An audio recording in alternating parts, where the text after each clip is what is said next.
জানা গেল পবিত্র ঈদ উল ফিতরের দিন। আন্তর্জাতিক জ্যোতির্বিদদের গণনা অনুযায়ী এবছর 30টি রোজা হতে পারে। ফলে সৌদি আরব সহ তার পার্শ্ববর্তী দেশগুলোতে ঈদ হবে বুধবার, অর্থাৎ 10 এপ্রিল। সে অনুযায়ী বাংলাদেশে তার পরদিন অর্থাৎ 11 এপ্রিল ঈদ হওয়ার সম্ভাবনা রয়েছে। আর জানাচ্ছেন সহকর্মী SI রাজ। বিদায়ের পথে পবিত্র রমজান মাস। বিশ্বের মুসলিমরা এখন প্রস্তুতি নিচ্ছেন পবিত্র ঈদ উল ফিতরের। ঈদের দিনকে রোজা ভঙ্গ করার উৎসবও বলা হয়। আন্তর্জাতিক জ্যোতির্বিদদের গণনা অনুযায়ী এবছর 30টি রোজা পূর্ণ হতে পারে।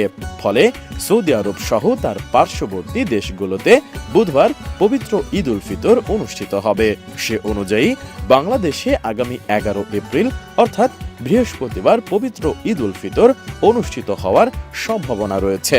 কারণ নিয়ম অনুযায়ী সৌদি আরবে যেদিন ঈদ পালিত হয় তার পরের দিন বাংলাদেশে ঈদ হয়। যদিও বিষয়টি নির্ভর করছে চাঁদ দেখার ওপর। চাঁদ দেখার মধ্য দিয়ে ইসলামিক ক্যালেন্ডারের 10ম মাস শাওয়ালের শুরু হয়। চন্দ্র মাস 29 বা 30 দিনের হয়ে থাকে, যে কারণে পবিত্র ঈদের তারিখ জানার জন্য মুসলমানদের সাধারণত ঈদের আগের রাত পর্যন্ত অপেক্ষা করতে হয়। সোমবার অর্থাৎ 8 এপ্রিল মধ্যপ্রাচ্যের দেশগুলোতে 29তম রোজা পালন করা হবে। ওই দিন শাওয়াল মাসের চাঁদ দেখার জন্য নাগরিকদের প্রতি আহ্বান জানিয়েছে সৌদি আরব সহ অন্যান্য দেশ।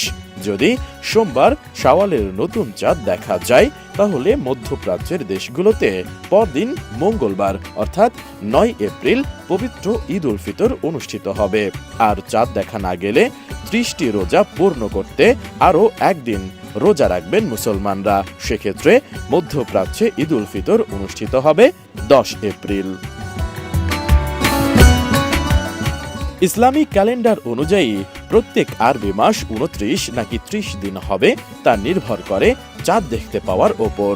সৌদি আরবের আকাশে সোমবার চাঁদ দেখা গেলে দেশটিতে পবিত্র রমজান মাস 29 দিনের হবে।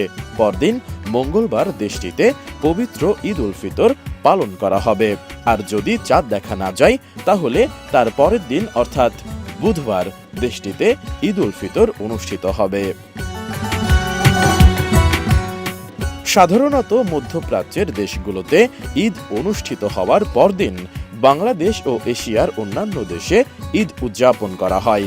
আর বাংলাদেশের আবহাওয়া অধিদপ্তরও বলেছে এবছর বাংলাদেশে রমজান মাস 30 দিনের হতে পারে। তবে দক্ষিণ এশিয়ার আরেক দেশ পাকিস্তানের আবহাওয়া অফিস জানিয়েছে এবার পাকিস্তানে রোজা 29টি হতে পারে, কারণ 9 এপ্রিল রাতেই দেশটির আকাশে ঈদের চাঁদ দেখা যেতে পারে। এর আগে 11 মার্চ পাকিস্তানে পবিত্র রমজান মাসের চাঁদ দেখা গিয়েছিল এবং পরদিন পবিত্র মাসের প্রথম দিন বা প্রথম রোজা পালিত হয়। সুতরাং পাকিস্তানিরা 29 দিন রোজা পালন করবে যদি পিএমডির পূর্বাভাস সত্য হয়। SI রাজ, ATN নিউজ।